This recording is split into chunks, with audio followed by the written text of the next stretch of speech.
So yeah, Romy's just going to say a little bit about who we are and what we're doing.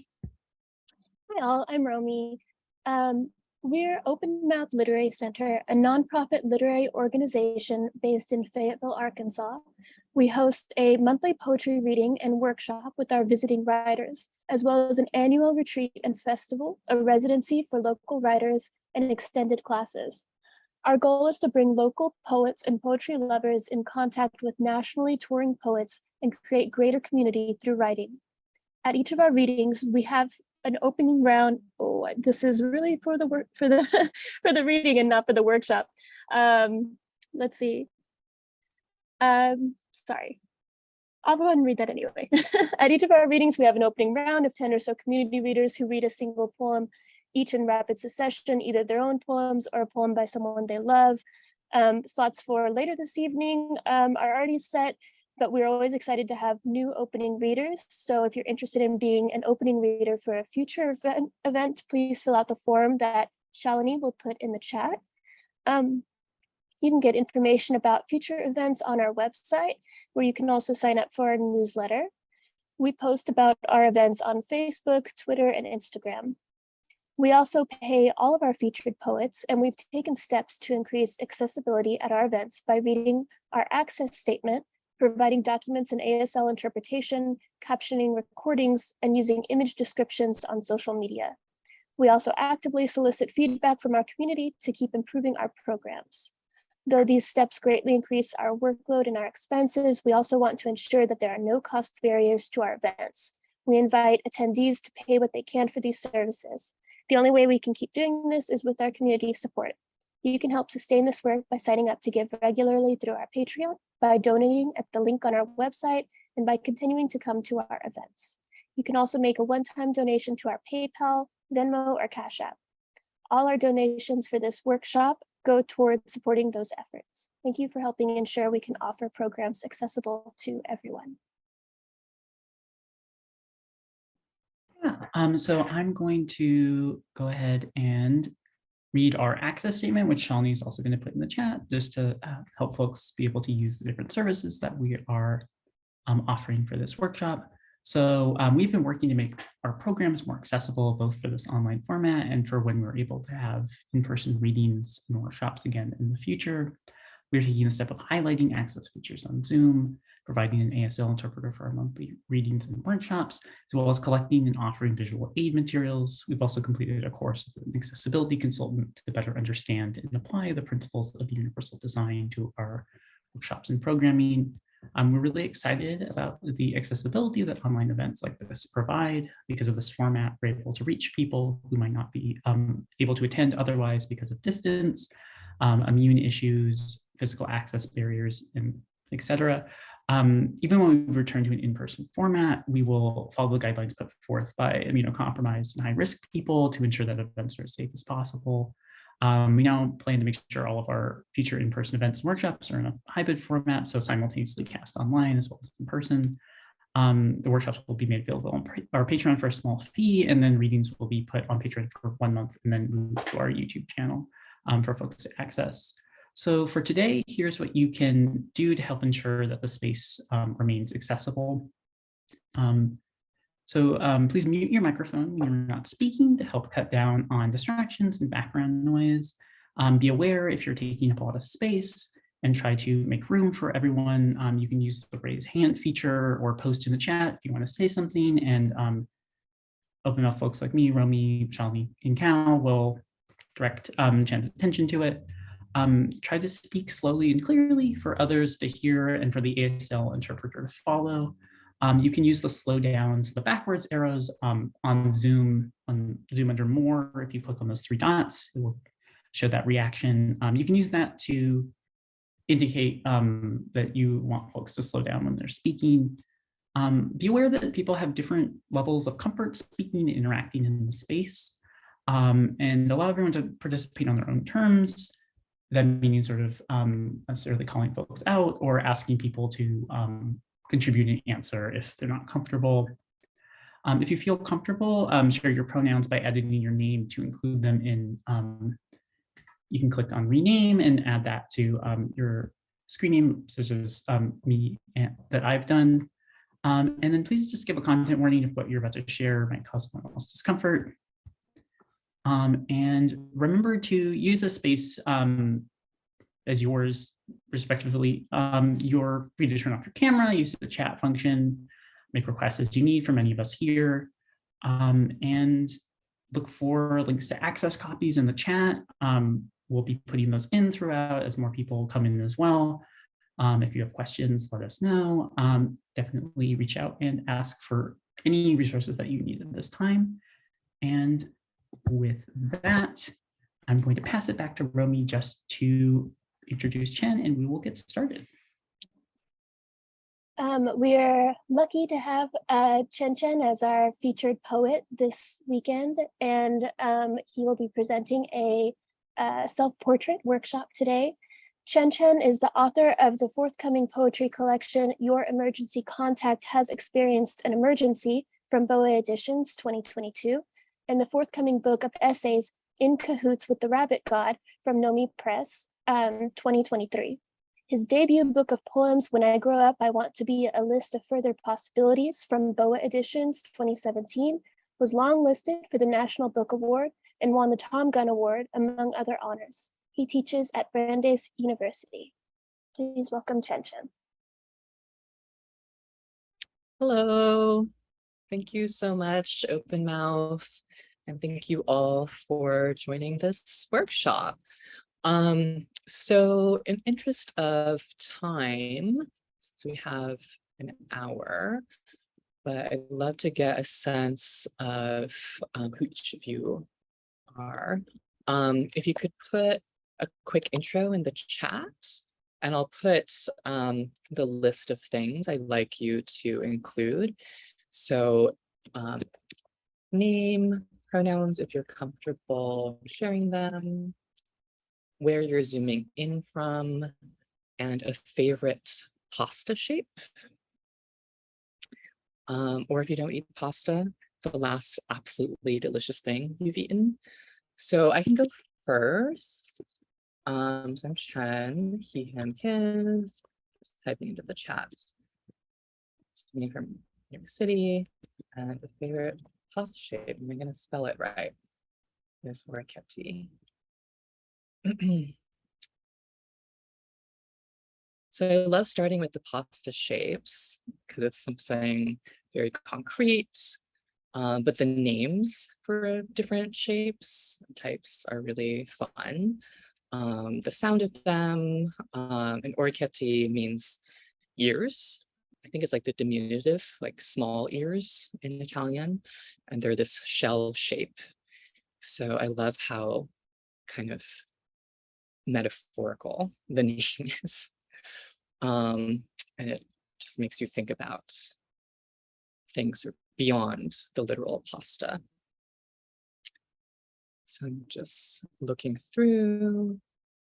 Thank you for responding in the chat. Carrie, I don't know if I know that shape. Cavatappi, Fusilli, Farfalli.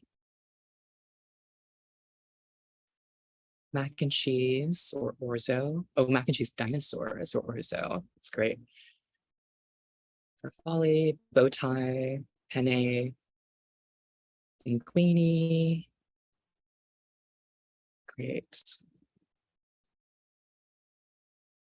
And I am looking at the other information. I'm just like most interested in the pasta shapes or the last absolutely delicious thing you've eaten. We have chocolate.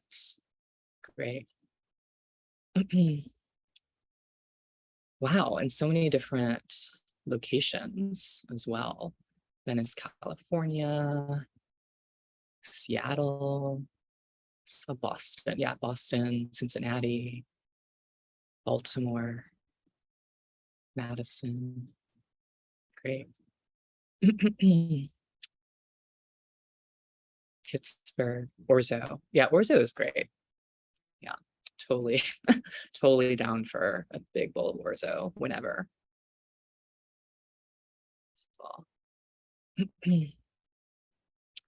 Yeah, so feel free to drop your intro in the chat if you haven't already.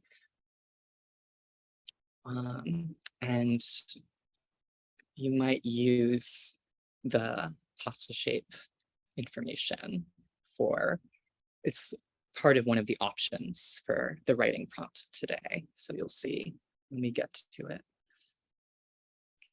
London, yeah, shell pasta, great.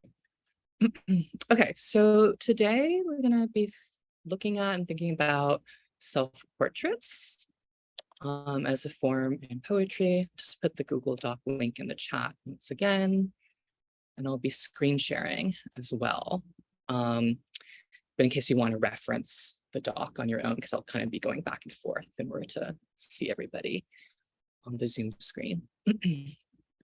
Okay. So this is self-portraits, describing, naming, transforming. I love the self-portrait as a form or an approach in poetry, because it gets me thinking immediately about metaphor and transformation, right? What does it mean to depict or represent the self on the page? And oh yeah, there's this Audre Lorde quote I wanted to share. Just looked it up again. So Audre Lorde, in case you're unfamiliar, amazing Black feminist, lesbian thinker, writer, activist. So this is something she wrote: if I didn't define myself for myself, I would be crunched into other people's fantasies for me and eaten alive. I just really appreciate how powerfully she puts that, the importance of self-definition, self-representation, right? At the same time, I think about how the self, how identity is always relational as well, right? How you present yourself, how you talk to others, right? It's in response, right, to perceptions, to history, to your own subject position, to language. Right? There are all these things that you're in relation to constantly, and your relationship to these things is constantly changing as well, right? So I think that's another important piece to consider in this. So I wanted to draw inspiration from visual art, because probably when we talk about self-portraits, that's what we usually think about, or I guess non-poets would think about. And so this is, you'll probably recognize the artist right away, Frida Kahlo, who's known for many self-portrait paintings over her lifetime. And this is one of my favorites. It's called Self-Portrait with Cropped Hair. There's so much going on in this image. I mean, we could spend a whole class just on this painting and talking about everything that's going on in it. But I'll just point out a few things, right? Just the amount of hair, right, that's on the floor, but also how the hair is so textured and shaped, and there's sort of this aliveness to it in its own. The suit, right, that she's wearing as well, right? And the shortness of the hair. And then there are these lyrics in Spanish at the top, along with some musical notation. Right? So while for the most part, it's kind of realism, right? There's this other thing going on at the top of the painting. And so I like that juxtaposition. So this is from 1940. And I want to share this description from the MoMA about this painting, because I think there's some really interesting background information in this. So Kahlo painted self-portrait with cropped hair shortly after she divorced her unfaithful husband, the artist Diego Rivera. He was also a painter, did a lot of murals. As a painter of many self-portraits, she had often shown herself wearing a Mexican woman's traditional dresses and flowing hair. Now, in renunciation of Rivera, she painted herself short-haired in a man's shirt, shoes, and oversized suit, presumably her former husband's. Kahlo knew adventurous European and American art, and her own work was embraced by the Surrealists, whose leader, André Breton, a French artist, described it as a ribbon around a bomb. But her stylistic inspirations were chiefly Mexican, especially 19th century religious painting. And she would say, I do not know if my paintings are surrealist or not, but I do know that they are the most frank expression of myself. Right, so that's another really interesting piece. I mean, there's a lot here, but I'm struck in particular by this statement. They're the most frank expression of myself. Right, so even when they're kind of surrealist tendencies, you could say, or oh my God, I can hear myself better now. It's the fan just like quieted down in the background. I was like, am I speaking at the right volume? But yeah, so this notion that there could be these fantastical or surrealist elements to the work, but that's still the most true, right? The most honest depiction of oneself. And this description of the hair is really great. The queasily animate locks of fresh cut hair in this painting must also be linked to her feelings of estrangement from Rivera, whom she remarried the following year. And they also have the dreamlike quality of surrealism. For into the work, she has written the lyric of a Mexican song. So this is a translation. Look, if I loved you, it was because of your hair. Now that you're without hair, I don't love you anymore. Right. So it's a self-portrait, but reading's background, right? So what I said about how relational it is, right? There's this whole context of a relationship with Rivera in the background. And so this depiction of the self is in part in response, right? In renunciation of Rivera, right? Cutting the hair. So there's actually this really wonderful poem that's inspired by this painting. And I think like the MoMA description as well, because there's the phrase, right? Ribbon around a bomb in this. So this is a prose poem by Nico Amador from his wonderful chapbook, Flower Wars, highly recommend it. And so you'll see some direct inspiration from the painting, Kahlo's painting, but also some associative leaps, some imaginative leaps, right? So it doesn't sort of stick to just what's in the painting, right? But sort of feelings around viewing it. So this is called Self-Portrait with Copter as well. There is the dream of exposure, and then there is the act of it. The ribbon that waits wrapped around a bomb, bound in one moment, scattered to pieces in the next. The first time I raised a pair of scissors to my head, I prayed to the patron saint of sabotage, sharp objects, manic thoughts that come rushing toward you in the night like fraudulent owls. A mirror is not a guide, but a blind face, turning its eyes to the girl darkening inside it. Tell the arsonist that the burning field doesn't first begin with desire. Tell the locust not to love the hum of its own devastation. I cleared the trails of my scalp for the skin that was itching for moonlight and the girl below. I went knifing through. Only then could I relax in my yellow chair and see the pretty beast I am in the wool of a borrowed suit. Tell me you did not like my monkey wrenching, that my hair, now metaphor, is meaningless. Right. So I love the relationship between this poem and the painting. I go back and forth between them and sort of see new things in each of them, and also between them, new connections between them. So obviously, I mean, there's some direct, right, borrowings of imagery from the painting, right? I relax in my yellow chair, the wool of a borrowed suit, right? But there's some kind of story, right, that happens before the moment that's depicted in the painting, right?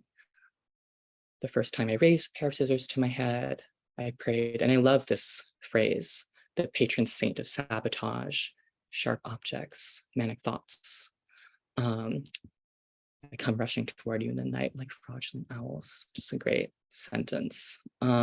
so much imagery packed in there. So, that's clearly drawn, it's inspired by the painting, but that doesn't actually happen in the painting itself, right? So it sort of goes beyond the frame.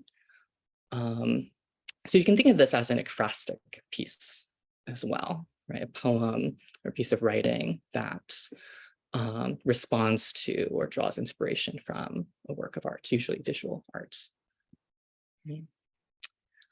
Yeah, are there any quick thoughts, impressions about this one? There's more I could say, but I just want to give you kind of a quick taste of it. Just checking the chat. Yeah, so feel free to type some thoughts in the chat. Unmute for a moment if you have a quick thought. Thanks for sharing that, Ava. Yeah, a poem in conversation with Frida. Great.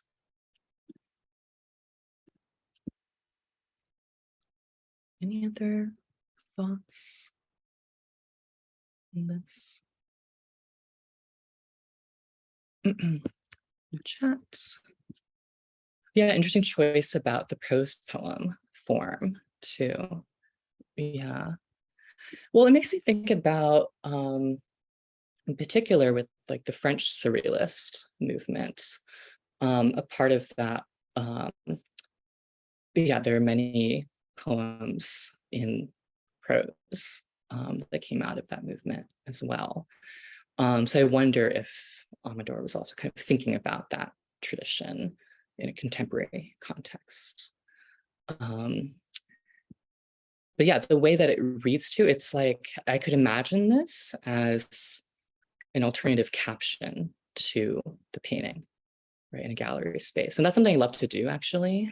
If I'm in a museum or a gallery, just walking through, before I look at the caption, if I had to come up with my own for it, my own description, what would I say about it? Right. So I love thinking about this as, this block of prose under the painting in a gallery space. Okay, great. So this other example that we'll just look at briefly as well is from this poet, Amy Nezuko-Matato, from her book, Oceanic. And this, you could say, is more of a persona piece. And that's a really fun way to consider the self-portrait poem as well. Self-portrait as something, right, versus self-portrait with something, right? So in this case, we have kind of this focal point of the hair, right? This part of the body that sort of comes to represent the whole self. And in this case, it's kind of this completely seemingly other self or version of the self. And this is also a love poem, as you'll see. So there's a lot going on here. This is called Self-Portrait as an Egg Tempera Illuminated Manuscript from 1352. And if you know anything about my work, you know I love titles. And it's such a grounding title, right?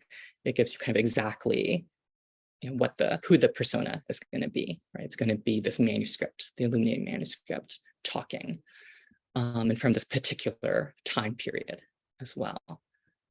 Right? So this one also draws a lot of inspiration from painting.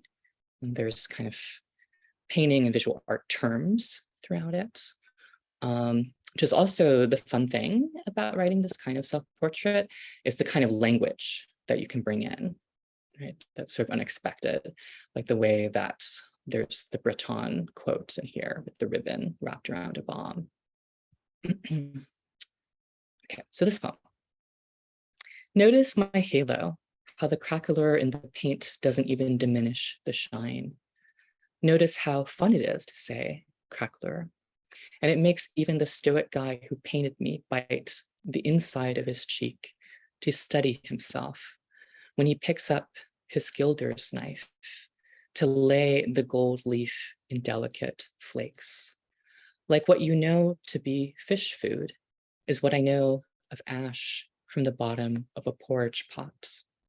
I live across the fourth pew in a little Spanish church now, but my nose still wrinkles at the memory of chicken and eggshell, how he tapped each yolk into a wooden tray to mix with clay, how he had to paint me so quickly before the paint dried and toughened into a satin skin across my waist.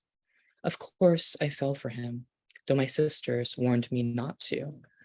But who could resist those dark eyes, the dimple, that mouth with the tiny scar like lightning just under his nose? 663 years from now, this planet will be granted an extra second. I know I'll be spending that moment still wanting him to come back. Apply just one more coat of Reductio pigment and quietly tip in another layer of gold leaf on the hem of my robe, just to make sure everyone can see what might have been hidden under toughened paint and lost all these slow years. Right? So as I said, writes this persona piece from the perspective of the illuminated manuscript. And it's also this unusual love poem, right? Between the manuscript and the artist, right? The painter. And there's so much this sort of long view of history that comes in, right? From 1352, like into the present and also into the future, right? Like this leap strikes me every time. 663 years from now, this planet will be granted an extra second. So the sense of time, the scale of it is huge, and yet there's still such an intimacy to the voice, right? And I think a lot of that comes through the really specific details, right? Of the process of painting, right? And how physical that is, how embodied that is. And the stoic guy painted me. He bites the inside of his cheek to steady himself. And now I live across the fourth pew in a little Spanish church. The manuscript's remembering, looking back. And then at the end, there's this longing for, right, his return, although it's kind of implied, we might know that he's long gone, right? But there's still this wanting him to come back, apply just one more coat of this pigment. I just love this ending, right, to make sure everyone can see what might have been hidden under toughened paint. There's such a tenderness to that final image, that yearning for another coat of this pigment. And right, sort of for the vividness of the color to come back. Check the chat. Any thoughts? Yes, this moment is great. I'm so glad. Yeah, Deb, thank you. Find it. Yeah, in this stanza, right, the punctuation drops out. Right, we would expect there to be commas in between each part of the body, but there's, yeah, this breathlessness. That's a great point. Those dark eyes, the dimple, that mouth with a tiny scar, like lightning, just under his nose. Right? So it really shifts in that moment. Another imaginative leap that I really appreciate in this is how the speaker, who's the manuscript, has sisters. Right? Like she's part of a family of manuscripts, maybe. And that just comes in this like aside, right, in parentheses. Of course, I fell for him, though my sisters warned me not to. Right? You can imagine these being like elder sisters who've maybe gone through that experience themselves and are like, don't fall for this mortal being, right? Who you might outlast. So this poem also gets me thinking about the nature of art. And in some ways, if you're fortunate enough for your work to outlive you, to survive you, right? Which I think many artists, might not think will happen or really aspire to, but there's that possibility lingering in your mind, which is wonderful. But at the same time, there's this sorrow to it, or this grief to it, right? When you're sort of no longer there, but the work still exists. So yeah, I return to this moment, rereading this poem often. But my sisters warned me not to. Just check the chats. Yeah, any other quick thoughts about this one? And the form of this is quite different, right, from the first poem. It's in these regular stanzas, right, 4-line stanzas or quatrains. So there's this very orderly look to it, which to me suggests this kind of restraint in the emotion. It's going to be very orderly, but actually there's this great grief and yearning at the heart of the poem, ultimately, right? Where the manuscript is kind of describing things very elegantly in this very orderly way, but especially at the end, right, we realize, who she is missing, and the relationship to the artist having changed over time. Okay, so let's go ahead and try some writing. So I included these 2 other paintings. So this is one of the options. I love these 2. There's so much to say about these paintings as well. So there's this one, The Golden Fish by Paul Klee. Just, yeah, the vividness of the colors really gets to me. And then this surrealist painting by the French painter René Magritte, who always has these really cryptic titles, and some of them he borrowed from poems, but often you're kind of questioning what is the connection between the title and then the image, what's going on in the painting. So this one's called, this one's very on the news, The Golden Fish, but this one, The False Hesitation, it's what? I just love how much is going on in this painting, where there are these 2 green apples on the beach, on the shore. And the sea is in the background. It's at night. There are clouds in the night sky, and also this crescent moon in the center. But then it's fascinating that apples are wearing masks. And there's this way that you feel like they have these faces and facial expressions, even though it's just a mask. Right, which I find really, really fascinating, right? How we can sort of see a face in something depending on how it's framed. Okay, so these are the options. I would like you to try to write your own self-portrait poem. So option 1, so choose one of these paintings, right? And write a self-portrait as that painting. So you might do a self-portrait as the golden fish, right? And you might think about what you feel drawn to in the painting, what you feel you might have in common with the imagery, or as Nico Amador did with Frida Kahlo's painting, right? You kind of free associate as well. Right? You take an imaginative leap and think, oh, what happened before the moment of this painting? What happens after? What's the backstory, or what's going to happen next? So self-portrait as the golden fish, self-portrait as the false hesitation, right? Or I would call it self-portrait as as the masked apples, and be kind of more literal with that title. All right, so the other option is to go back to your intros, as I mentioned, and to write a self-portrait as your favorite pasta shape. So like if I were to do self-portrait as Orchetti, I might think about, right, ears. What is my relationship to my ears?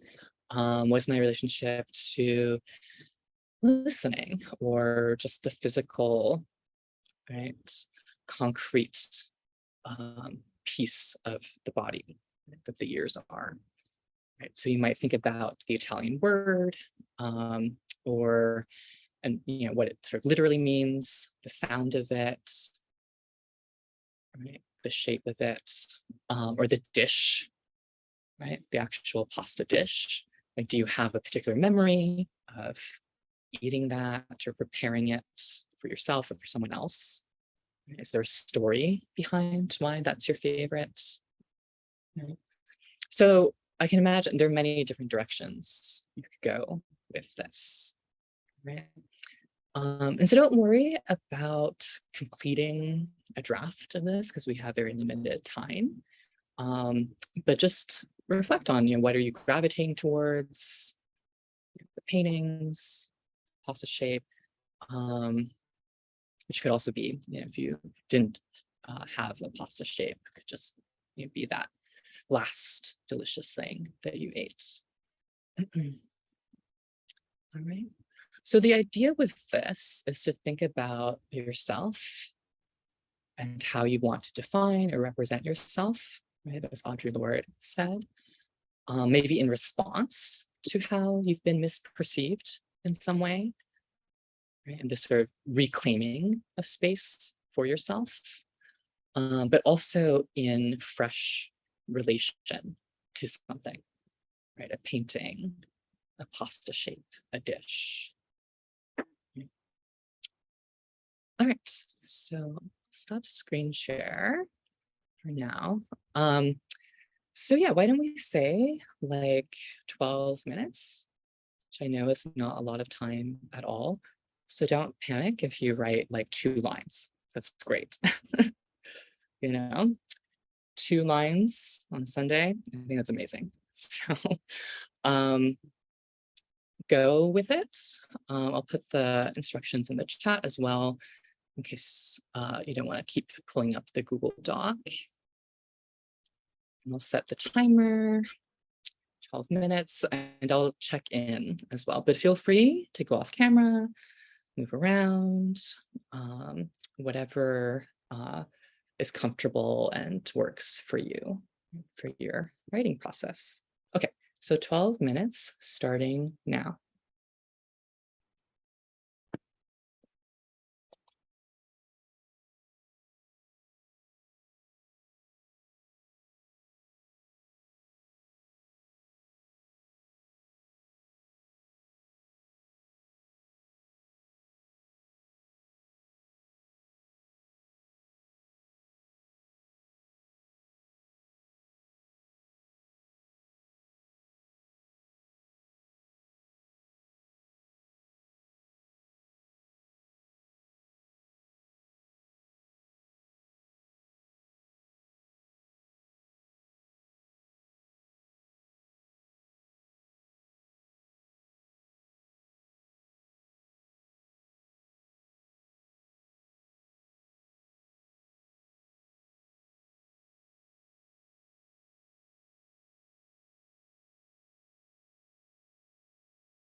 Okay, we're at the halfway point. You have 6 more minutes.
And you have 1 more minute.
Okay.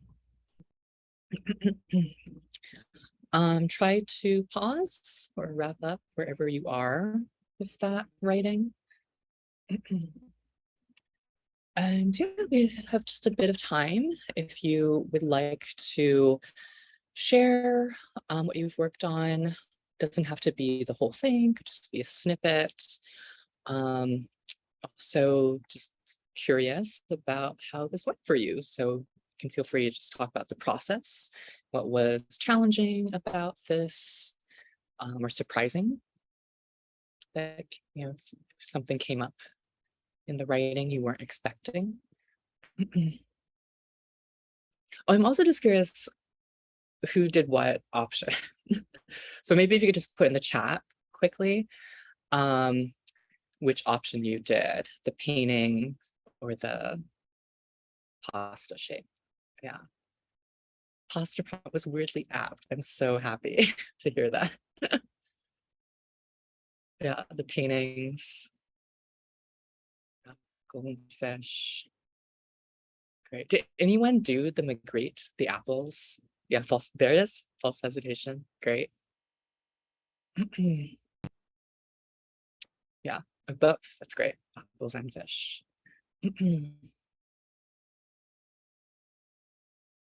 Mashed apples.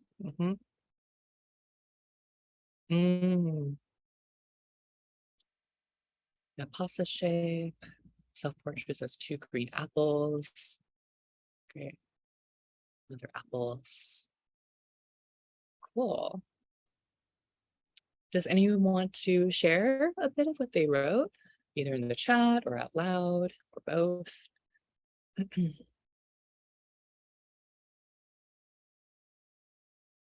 Yeah, Liz.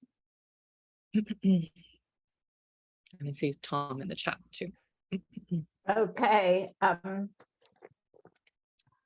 Double self-portrait of ourselves as 2 green apples after René Magritte. The white masks make our faces, define our eyes. Otherwise, we'd just be apples. Green cooking apples, sour, with a little sweetness hidden underneath. Oh yes, we've both tasted that taste. In every bite we took, we tasted each other. How we both waited for that first bite of the apple, how the sourness dissolved with sweetness, how we managed to throw the masks aside, love each other to the very core. The apple juice dribbled as we licked each other's lips. Wow. Thank you for sharing that, Liz. Yeah, I love essentially the line, otherwise we'd just be apples, right? The masks. And just how playful the imagery and language was in that. And also this, yeah, like love poem develops. Yeah, fantastic. Thank you, Liz. How about Tom? Thank you. Still life as Clee's ocean and Magri's sky. Once, in all the places where my face was stilled, the Kodachrome saw blue, blue eyes, blue school photo backdrop, blue shirt, adolescent sadness of the driver's license face. Who can see inside his own body? It is a mystery as deep as golden fish motionless in an oceanic trench, as strange as two apples masked for Mardi Gras under a hunting moon. Like you, I grew strange to my own sight in those slow days. Only the blue remained my familiar. One day, bright gills, another woody stems. Always with the masks, one after another. The blue stayed on around pitch black pupils, a crystal radio set that broadcast one sustained note and held it as close as a held breath. You can see the fish holding its breath, the apples holding their breaths, everything perfectly still, waiting for the invention of film, when even paintings learn motion and blue becomes another shade of blue. Wonderful. I love how you combined elements from both paintings. I never thought to do that. But that's such a wonderful approach to the prompt. Just how much you do with color and like focusing on the background as well, and not just sort of what's in the foreground of the paintings. It's great. Yeah, I think that's a great kind of general point with kind of writing these ekphrastic pieces from paintings is what you choose to focus on, right? You could focus on, it's sort of like focusing on a side character, like a tertiary character in a story, right?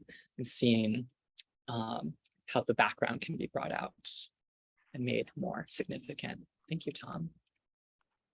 And maybe, let's see, David?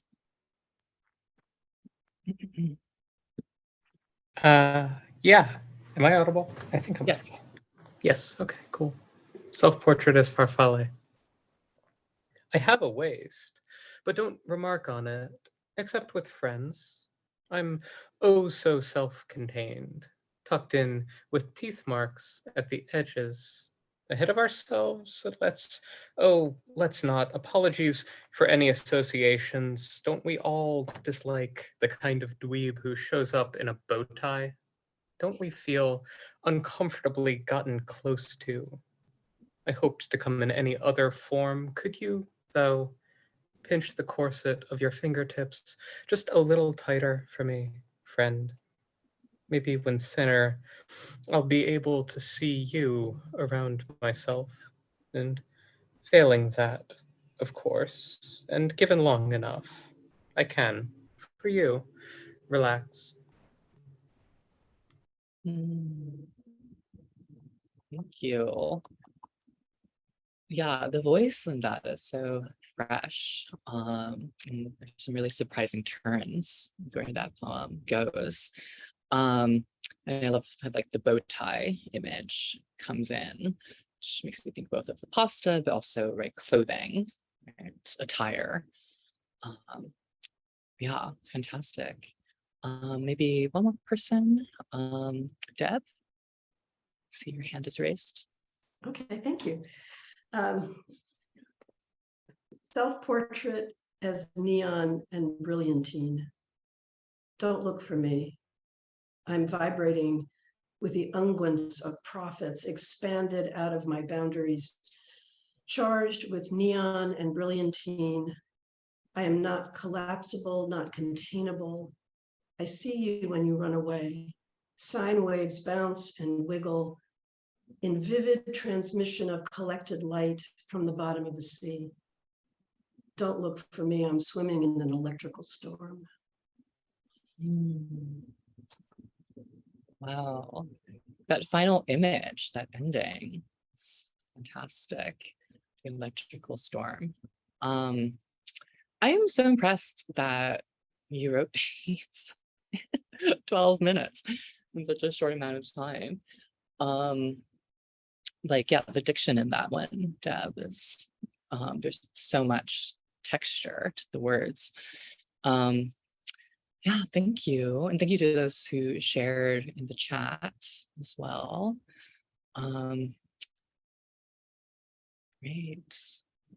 Yeah, so I hope that, you'll continue working on this or try a variation on these prompts as well. And, maybe the next time you are in a gallery looking at art, you can imagine, right, an alternative caption for what you are looking at or listening to in that space. Or similarly, the next time you have a bowl of your favorite pasta or favorite dish in general, you have a different view on it, a different kind of relationship to it. And that can be a source of your writing. But yeah, so thank you so much for participating and listening and thinking about the poems and doing this prompt. Really appreciate your engagement and attention during this time. And thanks again to Open Mouth for hosting this event. Please, can I just add how wonderful the signing has been, because it's another whole dimension to poetry. So there's somebody's words, there's somebody's voice, and then there's this magic of the body and the hands. Yeah, thank you. Yeah, thank you for sharing that. We're always really grateful to Wes for providing that service. Yeah, it's really wonderful to be able to experience poetry in those different ways. And yeah, thank you, Chen, for leading this wonderful workshop. It's always fun to have pasta come into anything. So thinking this whole other dimension is really, really lovely. Yeah, and as Shalini's putting in the chat, please buy Chen's new book. I'm incredibly excited about it and definitely gonna get that. We're also gonna have a reading later tonight. Hopefully you'll be able to hear some poems from the new collection. It's gonna be at 7 p.m. Central US time. It's on our Eventbrite. If you found our event that way, we're also gonna post about it on social media, but definitely don't miss that. If you have any other, also going to just put a brief survey in the chat as well, just to ask about our access services or how the event went. We're always looking to make sure that our events run as smoothly and as accessibly as possible. So let us know if you have any comments or questions or anything like that. But thank you all so much for coming. This has been really lovely, and have a great rest of your Sunday. Thank you. Thank you.